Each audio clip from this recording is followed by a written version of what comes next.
The stem stitch is an outline stitch that looks like a coiled rope. To start, we bring our needle up where we want the stem to start.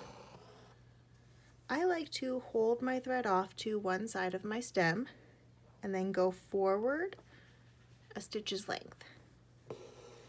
Gently tug so we have a nice loop right here on the side, and then come up in between those 2 points.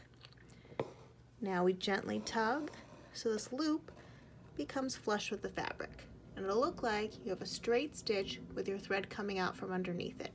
This is the start of our stem stitch.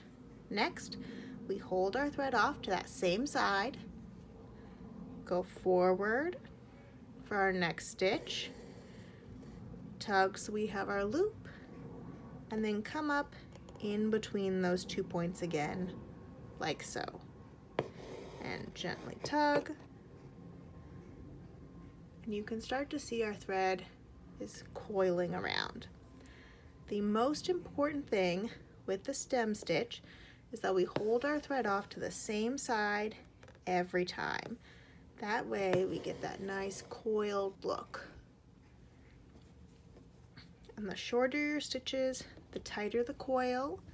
The longer your stitches, the looser it'll be. As in looking like less tightly rope-like. When we're done with the stem stitch, we bring our needle back down in the hole of that last stitch and just gently tug our thread to end the stem stitch. And there you have it.